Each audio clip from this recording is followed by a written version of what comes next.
Snow tore through the mountains like shards of glass, each flake a whisper of danger. She stumbled, her body numb, her breath ragged, the world narrowing to icy white and the echo of her own panic. Alone, she clutched the frozen slope, teetering on the edge of despair. And then, through the blizzard, a figure emerged, silent, steady, a recluse whose eyes held both the promise of survival and the unspoken weight of secrets. The wind screamed like a living thing, rattling the fragile trees that clung stubbornly to the mountainside. Her boots sank into the thick, uneven snow with each trembling step, and her fingers were raw, pricked by the ice that cut through her gloves. She thought she had prepared, thought she could conquer the trail. But the storm had a different plan, a plan that seemed intent on stripping away everything. Even hope. Every breath she drew felt like fire in her lungs, and every movement threatened to send her sprawling down the jagged slope. Her heart pounded with fear, not just for survival, but for the unbearable thought of dying alone. She had never felt the world so merciless, so deaf to her pleas. Then through the veil of white, she saw him. A shadow at first, silent and deliberate, moving against the chaos of the storm. His presence was magnetic, not because of any heroism she had imagined in stories, but because he was the embodiment of calm, the eye of a storm that mirrored her own internal chaos.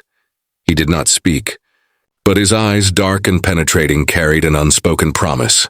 Step by step, he reached her, guiding her with gestures that were as gentle as they were firm. She wanted to resist, wanted to cling to the illusion that she could survive alone, but exhaustion had corroded her pride. Inside the cabin, the air was thick with the scent of pine. Smoke and old wood, comforting yet alien. The fire flickered, casting shadows across the room, revealing the recluse's gaunt face and weathered hands. She noted the way his eyes softened when they met hers, but never lingered, as if connection itself were a dangerous luxury. Words were scarce. Her voice trembled, breaking against the weight of gratitude and disbelief. Why help me? He didn't answer immediately. Instead, he moved to stoke the fire, the flicker of the flames reflecting the faint lines of sorrow etched deep into his features. When he finally spoke, his voice was quiet but steady. Because no one deserves to be left in this storm. Her lips parted, forming a question she couldn't say, and in that silence, something fragile began to shift. Trust, so easily shattered in the world outside, hovered between them like the uncertain flame in the hearth. She knew the mountains would not forgive weakness, yet here, in this small, flickering sanctuary, the rules seemed suspended. Even as relief seeped into her bones, dread lingered. The storm raged on outside, a reminder that survival was never guaranteed, and within the cabin, the tension of unspoken histories pressed against the walls. How could she lean on him when every instinct told her to stand alone?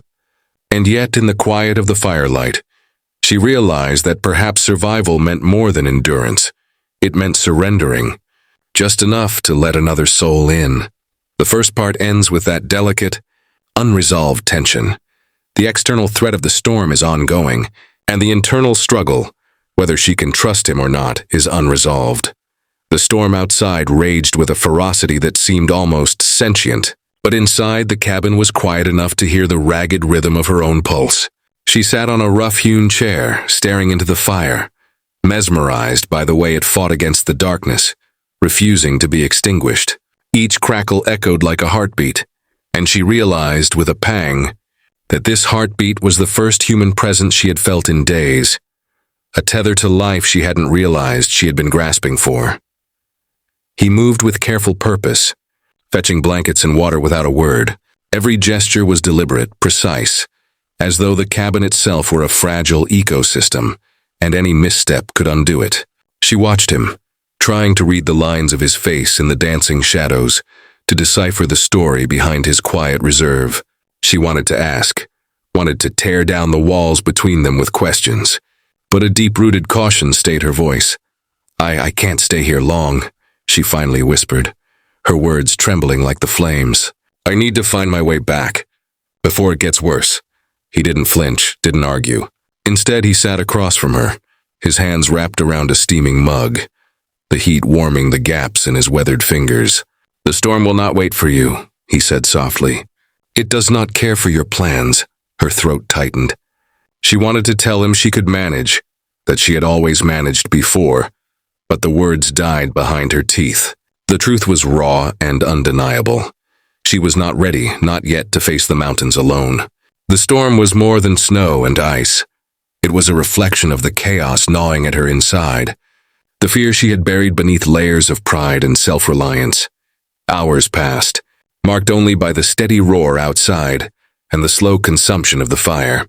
They ate in silence, sharing a meal that was as humble as it was necessary, their eyes occasionally meeting, acknowledging a fragile truce. She noticed the scars on his hands, the way they twitched when he spoke, and something unspoken passed between them, an acknowledgement of shared solitude, of battles fought in silence. "I'm not used to people," he admitted finally, his voice low, almost apologetic. "It's easier when no one is around to complicate things." Her gaze softened, though she did not speak. She understood, perhaps too well, the comfort of solitude, the temptation of shutting the world out to avoid pain. But she also knew that this moment, this forced proximity, could either fracture them or forge something unbreakable. The fire flickered, shadows stretching like fingers across the walls, and a distant crash of ice against rock shook the cabin. Fear tightened her chest, a visceral reminder that the storm had not relinquished its hold. Her eyes met his, seeking reassurance, and in his steady gaze, she saw the faintest flicker of a promise, that he would not let the mountains claim her. Not tonight. And yet, even in that fragile warmth, doubt lingered. Could she truly trust a man who had lived alone for so long? Could he truly allow someone in after years of isolation? The answers were suspended, as tenuous and fleeting as the sparks dancing from the hearth. She curled her hands around the mug, letting its heat seep into her fingers, and whispered a question that neither of them could answer aloud. How do we survive? Together, the cabin seemed to lean in toward them, listening. The storm outside howled louder, pressing against the walls as though it knew the fragility within. And for the first time since the snow had begun to fall, she allowed herself to hope, not for the world outside, but for the possibility that survival might mean something more than endurance. The night stretched long, heavy with the unspoken, and the fire crackled on, a solitary witness to the fragile beginnings of trust and the first whispers of connection. The mountains waited outside, merciless and unyielding, and the question hung in the air. Could two wounded souls find warmth in each other before the storm claimed them both? Morning arrived like a pale whisper, the light dim and uncertain through the frost-laced windows. The storm had slowed but not ceased, leaving the world outside a frozen expanse of white, jagged, and unwelcoming. She awoke shivering, the remnants of fear clinging to her like the snow on her coat, and realized how fragile her sense of safety truly was. The cabin, though a sanctuary, was a thin barrier between her and a wilderness that would not forgive hesitation. He was already awake, sitting by the fire, his eyes scanning the horizon through the frost-streaked window. The silence between them was heavy, not unpleasant but charged, as though words might break some delicate equilibrium they were only beginning to form. He noticed her awake and nodded briefly, a gesture of acknowledgement rather than conversation, but she felt the weight of meaning behind it. It was an unspoken promise, a silent offer to share the burden of the storm, even if only for a moment. She rose slowly, muscles stiff and protesting, and stepped to the window. The mountains stretched endlessly, cruel and beautiful, their peaks hidden beneath roiling clouds. Each gust of wind drove fear deeper into her chest. She had survived storms before, but never one that mirrored the storm within herself. Every step forward a question of strength, every pause a confrontation with doubt. He approached, carrying a small bundle of supplies. "We need to check the path," he said quietly, setting it down on the table. "The snow will drift, block the way, and it won't wait for us to be ready." Her stomach tightened. She wanted to argue, to insist that she could find her own way. But the truth was undeniable. Without him, the mountains would consume her. The realization both humbled and terrified her. She nodded, swallowing the lump in her throat, and gathered her courage like a fragile cloak around her shoulders. Outside, the air was biting, each breath slicing into her lungs. The wind pressed against them like a living force, snowflakes stinging exposed skin, the world reduced to a white void. He led the way, moving with a confident precision born of years spent alone, while she followed, uncertain, her every step a negotiation with fear. The path narrowed, jagged rocks hidden beneath layers of snow threatening to betray their footing. Her foot slipped once, then twice, and he caught her without hesitation, his hands firm and grounding. The contact was brief, practical, but it sent a tremor of awareness through her, a reminder that survival was no longer just about endurance. It was about reliance, about the dangerous, exhilarating act of trusting another soul. They paused on a ledge overlooking a frozen river far below. The silence was almost unbearable, the wind shrieking around them like a chorus of warning. She glanced at him, searching his face for signs of doubt or hesitation, but found only focus, tempered with something she could not yet name. A quiet, steadfast resolve that made her heart beat faster. "Are you always this calm?" she asked, voice trembling against the howl of the wind. He shook his head, a ghost of a smile tugging at his lips. "No. But you learn to hide the fear when the mountains will eat it alive." Her gaze fell to the endless stretch of white, and the enormity of the journey ahead pressed on her chest. The storm outside was only the beginning. The real challenge was navigating the storm within, facing the questions she had buried too long, and deciding whether to let him in, or keep the walls she had built around herself.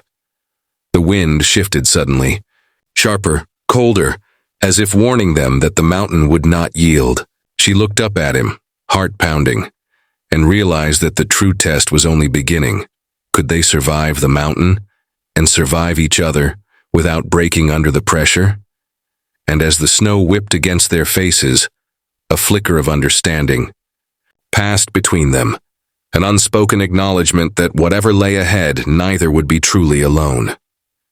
Yet the question lingered, heavy as the clouds above. Would the mountain demand more than they could give, or would they discover strength in the very vulnerability they feared? The wind howled like a chorus of lost souls, dragging snow across the ledge and biting through every layer she wore. She stumbled, teeth chattering, and he caught her arm, steadying her against the icy gust. "Watch your step," he muttered, voice low, yet carrying an undercurrent of concern that made her pulse quicken. Each movement forward was a negotiation with the mountain itself. The snow shifted beneath their boots, hiding jagged rocks, treacherous ice, and gaps that could swallow them whole. Her legs burned, and for a fleeting moment, she wanted to collapse, to surrender to the cold and despair. But his presence was an anchor, a reminder that someone else was tethered to this moment. That failure was no longer solitary. "You're holding back," he said finally, the words gentle but piercing. She swallowed, unsure if he meant her caution on the trail or the fortress around her heart. "I'm not," she replied sharply, more defensively than she intended, and he only raised an eyebrow, silent yet knowing. The truth was unavoidable. She had been holding back her fear, her gratitude, and the need she refused to name. Every step beside him forced her to confront the truth that survival was no longer just about skill. It was about trust, about letting herself depend on someone who could vanish into the mountains as easily as the snowstorms themselves. They paused again at the edge of a cliff, the frozen valley below stretching like an endless void. The wind whipped harder, forcing them to brace against it. She glanced at him, searching for reassurance, and caught a flicker of vulnerability in his eyes, quickly masked, but unmistakable. It was a revelation. Even the strongest, the most solitary, carried fractures. "Why do you live out here alone?" she asked, voice barely audible over the roar of the wind. His gaze fell to the valley, shadows of past memories reflected in the dark depths of his eyes. "We lost too much," he admitted finally, the words tasting like ashes in his mouth. "People, life. It's easier to survive when you only answer to yourself." She understood, though she didn't speak it. Her own past was a quiet ache, a shadow she carried beneath the surface. And yet seeing him reveal even a fragment of his pain made her heart clench with both fear and curiosity. Could two wounded souls find a way to coexist, or would their scars collide and fracture the fragile bond forming between them? A sudden crack of ice echoed below, sharp and jarring. Both froze, hearts hammering, as the mountain reminded them of its unforgiving nature. The storm had left its mark, and danger was no longer abstract. It was immediate, tangible, and threatening. She realized then that survival was not just about physical endurance, but about courage, about confronting the fears that had kept her isolated for so long. He extended a hand, and after a heartbeat of hesitation, she took it. Their fingers intertwined, not just in necessity, but as a fragile promise. It was a small gesture, but it carried weight, the first real admission that they could face the mountain together, if only they dared. The storm began to subside slowly, the snow falling in softer, uncertain waves. Yet the tension remained, a quiet undercurrent beneath the lull.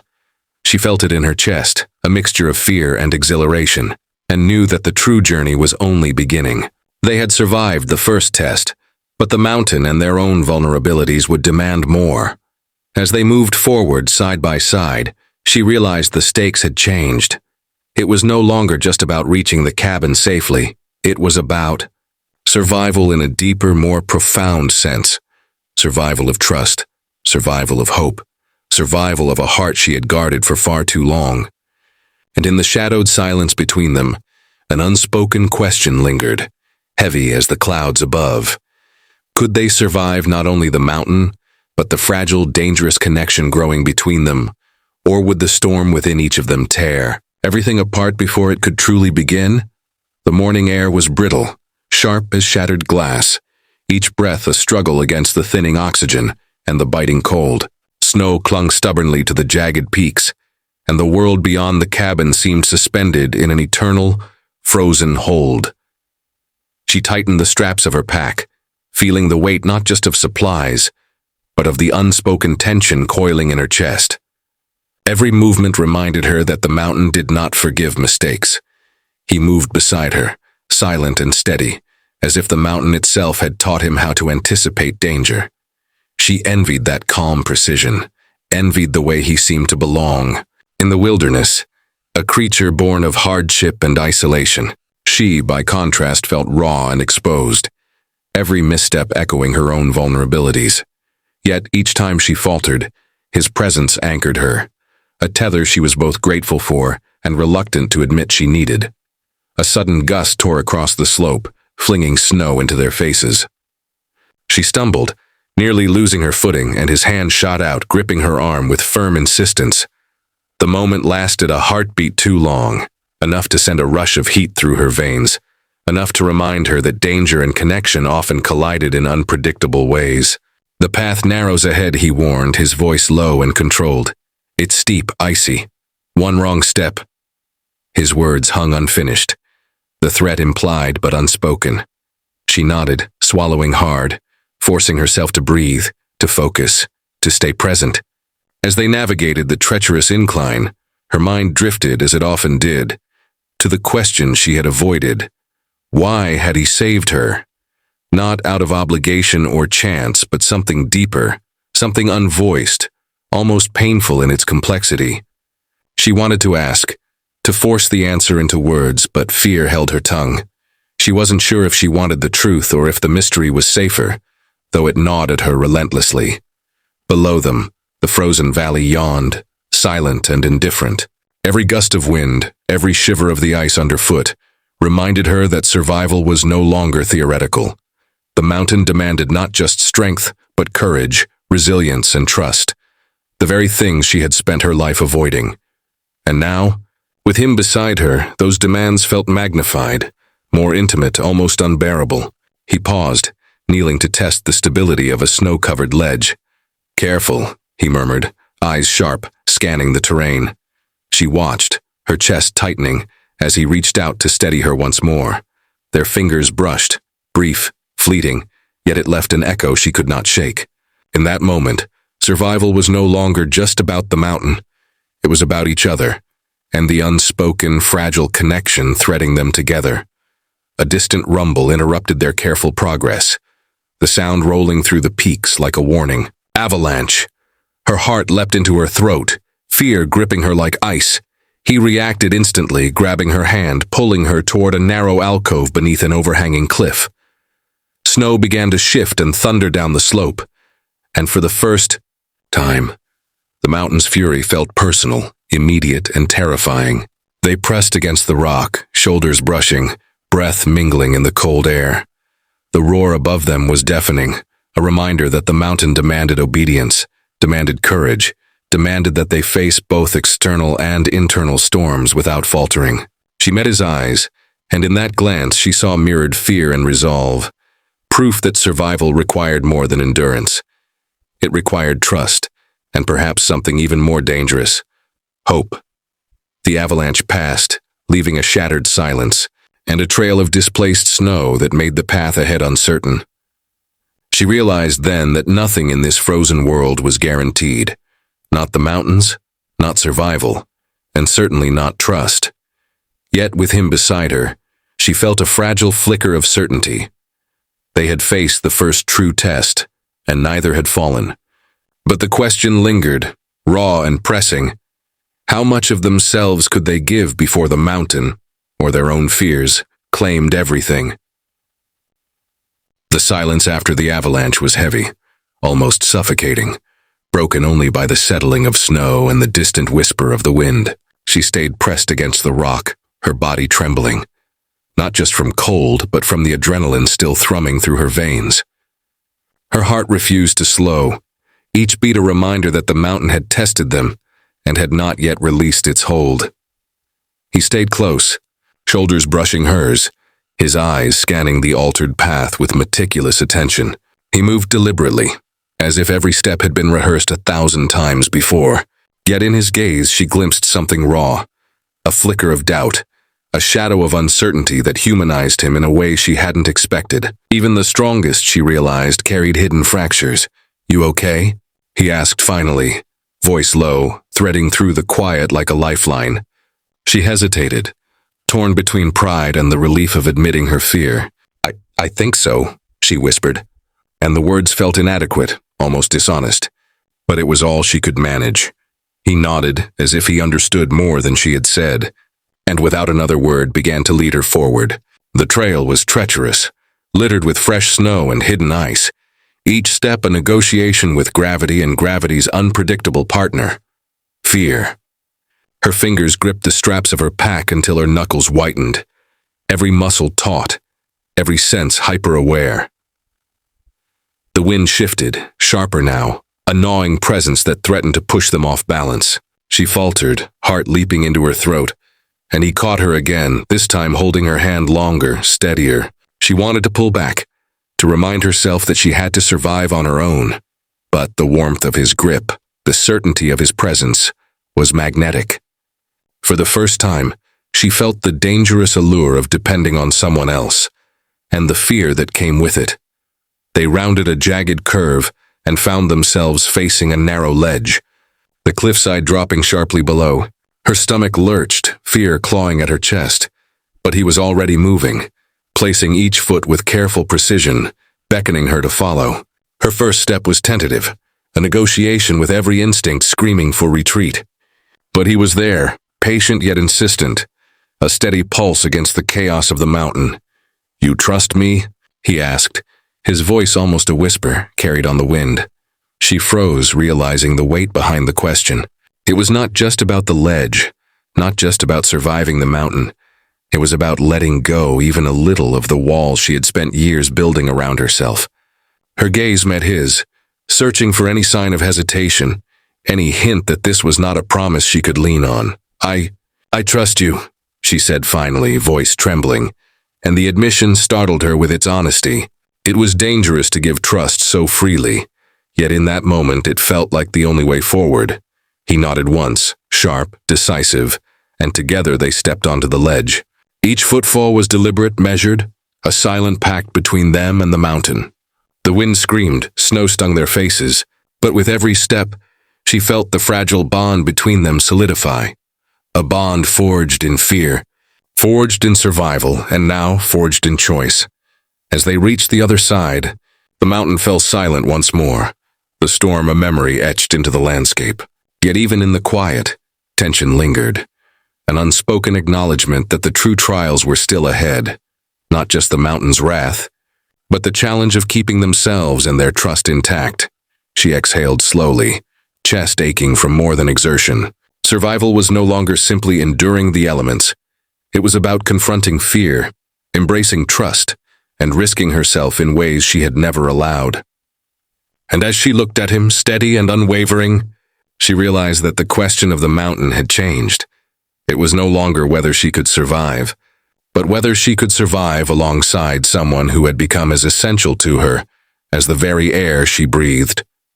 The wind had eased, but the mountain's shadow loomed large, dark, and unyielding. The sun, pale and weak behind heavy clouds, cast long, jagged shadows over the snow, and each step felt heavier than the last. Her legs ached, her fingers were numb, but the fear gnawing at her chest was sharper than any physical pain. The mountain was no longer just a threat. It was a mirror, reflecting every doubt and insecurity she had carried for years. He moved beside her, quiet but watchful, eyes scanning the frozen ridges ahead. She studied him, noting the tension in his shoulders, the way his jaw tightened with each gust of wind. Even in his steadiness, she sensed the same question she carried. Could they survive what the mountain had left in store, and could they survive each other? The path narrowed suddenly, a knife edge of ice flanked by cliffs that fell away into shadowed valleys. One misstep could be fatal. Her heart thumped wildly as she placed her foot carefully, testing the fragile surface beneath. He reached for her hand instinctively, a silent anchor in the chaos. She hesitated, a swirl of fear and longing in her chest before allowing herself to grasp it. The contact was brief, electric, and unspoken understanding passed between them. Survival demanded unity, even in the face of terror. Then came the crack, a sound like splitting glass, sharp and immediate. The ice beneath them shuddered. Her stomach lurched, fear exploding in her chest. He reacted instantly, pulling her closer to the mountain's edge, shielding her with his body as the ridge trembled beneath their boots. Snow and ice shifted violently, forcing them to cling to the rock face, fingers numb and bloodied, hearts hammering in unison. "You have to trust me completely," he shouted over the roar of the shifting ice, eyes fierce, unwavering. She nodded, unable to speak, her lips pressed tight with the raw urgency of survival. She realized then that this trust was no longer optional. It was the difference between life and death. Step by precarious step, they moved together, each movement a negotiation with gravity, fear, and exhaustion. Her muscles screamed in protest, but he never wavered, guiding her, supporting her, holding her as they navigated the treacherous edge. The mountain demanded everything: strength, courage, and the surrender of pride.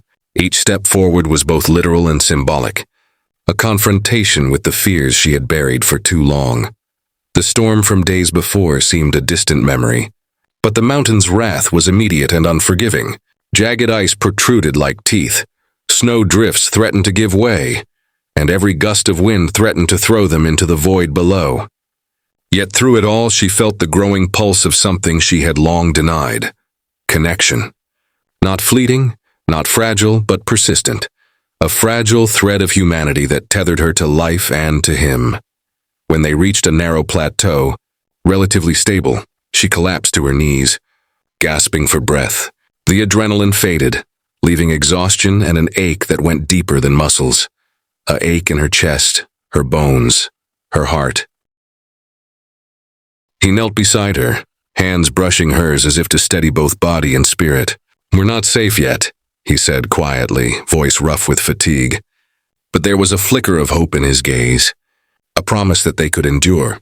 She nodded, leaning against him for a fraction of a second, just enough to acknowledge the bond that had formed under fire and frost. The mountain still loomed, still demanded vigilance, but for the first time.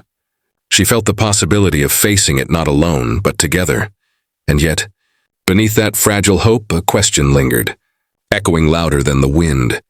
Could they survive the final stretch? Or would the mountain and their own fears tear them apart before they reached the summit? The plateau offered a brief reprieve, but the mountain was relentless. Snow shifted beneath their boots, threatening to betray them at every step. Her legs trembled, muscles screaming in protest, yet the fear in her chest was stronger. An icy fist tightening around her heart. She could feel it in every fiber of her being. The mountain would not forgive hesitation. He stayed close, scanning the horizon, calculating each move with meticulous precision. She watched him, absorbing the quiet intensity of his presence, and for the first time she recognized the weight he carried, not just the physical dangers of the mountain, but the burden of opening himself to another soul. There was vulnerability in his stillness, a risk she hadn't anticipated, and it drew her closer in ways she couldn't name. The path ahead narrowed further, a precarious bridge of ice suspended over a yawning chasm. Her stomach lurched at the sight. The wind tore through the space between them, icy shards stinging exposed skin. He extended a hand, voice calm but firm. "Step slowly. I'll guide you. Trust me." Her chest tightened, and for a heartbeat, panic clawed at her resolve. The mountain demanded more than courage. It demanded surrender. She swallowed her fear, focusing on his hand, the anchor it provided, and the unspoken bond that had been forged through every peril they had survived together. Her fingers closed over his, and together they stepped onto the fragile ice. Each movement was deliberate, precise. She felt the tremor of uncertainty beneath their feet, a reminder that survival was not guaranteed. The chasm below seemed endless, but with every careful step, she realized that it was not just the mountain they were conquering.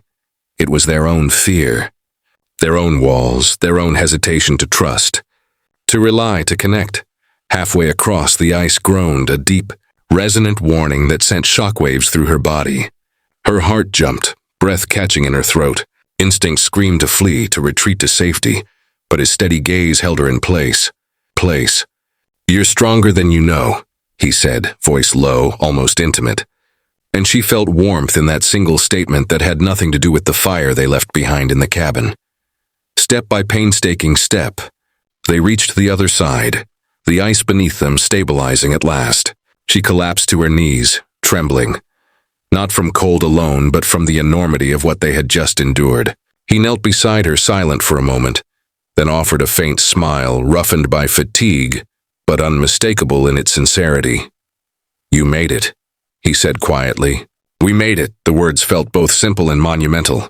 She looked up at him, searching his eyes for something, validation, relief, connection, and found them all reflected back. She realized that survival was no longer a solitary act. It was about them, about trust, about courage, about daring to let someone else share the weight of life and fear. The wind had softened, the storm now a whisper on the horizon. They stood together, silhouetted against the pale light, bodies battered but hearts unbroken. In that moment, the mountain no longer felt like an enemy. It was a witness to what they had discovered: resilience, trust, and the fragile beginnings of something deeper than survival alone. And yet, even in this victory, the question lingered, subtle but persistent. Could they navigate the storms within themselves, the doubts and scars they carried, and emerge not just alive but whole?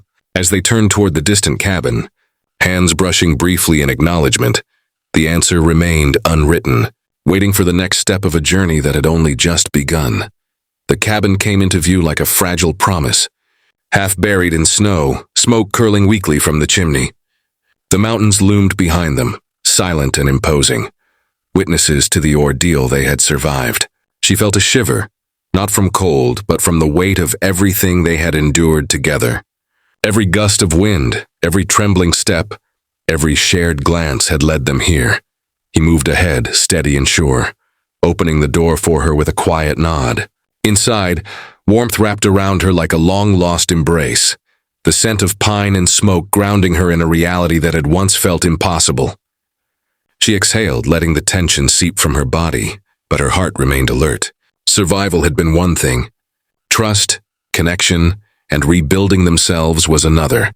He knelt by the fire, stoking it until the flames leapt higher, casting shadows that danced across the rough wooden walls. She watched him, noting the subtle lines etched deeper into his face by worry and years of solitude. There was pride in his movements, yes, but also a careful restraint, as though allowing himself to feel was a danger he had never fully confronted. "I thought I could handle it alone," she admitted quietly, voice breaking slightly. "But I couldn't, not really." He looked up, meeting her gaze, eyes dark but steady. "You don't have to," he replied simply. "Not with me. Not anymore." Her chest tightened, emotions rising in a tide she had long tried to suppress. Relief, gratitude, lingering fear, and a fragile spark of something new, something almost like hope, swirled together. She realized then that survival had always been about more than endurance. It was about learning to let someone in, to share the weight of life rather than carrying it alone. They sat together by the fire, hands brushing unintentionally, the warmth of their proximity more powerful than any blanket. Outside, the wind whispered against the cabin, a distant echo of the mountain's fury. But inside, there was an unspoken acknowledgement that they had survived far more than snow, ice, and isolation. They had survived themselves. Hours passed in quiet companionship. Words were scarce, but each glance, each small gesture carried significance. She noted how he relaxed just slightly in her presence, how his shoulders lost a fraction of their tension, how the silence between them no longer felt empty, but charged with something delicate, almost sacred. Finally, she spoke again. "I don't know how to move forward from all of this, from the fear, the cold, from everything." He tilted his head, considering her words. "Step by step," he said, voice steady but gentle. "The mountain doesn't ask you to leap, just to keep walking, together." The simplicity of it struck her. It was not a promise of perfection or safety, only of shared perseverance, of willingness to face the unknown side by side. And for the first time, she allowed herself to believe that maybe, just maybe, survival was more than physical. It was emotional, spiritual, a reclamation of the heart she had protected too fiercely.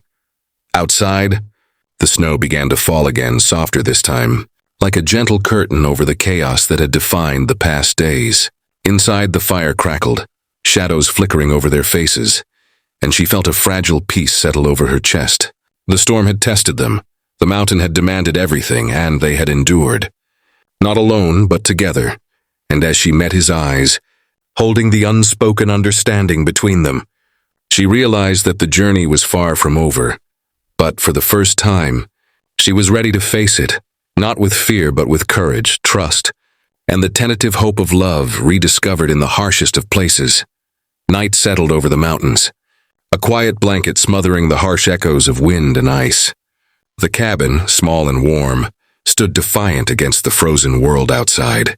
She sat near the fire, watching the flames dance, her mind tracing the path that had brought her here, from the terror of the storm to the fragile trust forged on the treacherous slopes. Every step, every shared glance, every hand held against fear had led to this moment. He joined her, settling across from her with a sigh that carried both exhaustion and relief. Their eyes met, and for the first time words were unnecessary. In the silence they understood each other. The trials of the mountain had stripped them bare, revealing not just vulnerability, but resilience, not just fear but courage, not just isolation but connection. "Do you ever think about the world beyond this?" she asked softly, her voice almost lost beneath the crackle of the fire. He looked at her, expression unreadable at first, then a trace of a smile softened his features. "I used to," he said. "But the world out there, it's not what kept me alive. This," he gestured to the cabin, the mountains, and finally to her. "This is what matters now. What we build, what we protect, who we let in." She nodded, letting the weight of his words settle in her chest. Survival had always been measured in endurance and physical strength, but she realized now it was also measured in openness, in risking the heart as much as the body. The mountains had demanded everything from them, but they had answered with trust, courage, and the beginnings of love that neither had anticipated. Outside, the storm had quieted completely, leaving a still, white world that shimmered under the moonlight. She pressed her palms together, letting the warmth of the fire seep into her fingers, and felt a rare sense of calm. The mountain had tested her, broken her, and rebuilt her in ways she hadn't thought possible. She was no longer the woman who had stumbled through the blizzard alone. She was someone stronger, someone willing to let another in, someone capable of hope. He reached over, hesitating just a moment before placing his hand over hers. The contact was gentle, deliberate, a silent acknowledgement of everything they had endured and everything they were willing to face together. She allowed herself to lean just slightly toward him, feeling the comfort of human connection, the rare, fragile warmth that had eluded her for so long. "I don't know what comes next," she admitted, voice trembling. "But I want to face it. With you." He squeezed her hand once firmly, a promise that no words could fully capture. "Then we'll face it," he said, voice steady. "Whatever comes, together." The fire crackled, shadows dancing across their faces, reflecting the journey that had brought them here. The mountains outside loomed silent, formidable, but their threat had shifted from enemy to witness. They had endured, and in doing so, had discovered strength and connection that neither had expected. For the first time in days, perhaps years, she allowed herself to smile, a soft, unguarded expression that mirrored the subtle light in his eyes. The storm had passed, but the lessons remained. Fear could be faced, trust could be given, and hearts broken by solitude could find their way back to life and love. And as they sat together, the fire warming the cabin and the moonlight spilling through frost-covered windows, she realized that survival was no longer a lonely struggle. It was a shared journey, an ongoing story, and for the first time she welcomed the unknown, not with dread, but with courage, trust, and hope. The mountain watched silently, no longer a tyrant but a witness, and in the quiet, fragile night, they had discovered the truth. Even in the harshest wilderness, love, trust, and survival could bloom if one dared to reach for it. Bloom if one dared to reach for it.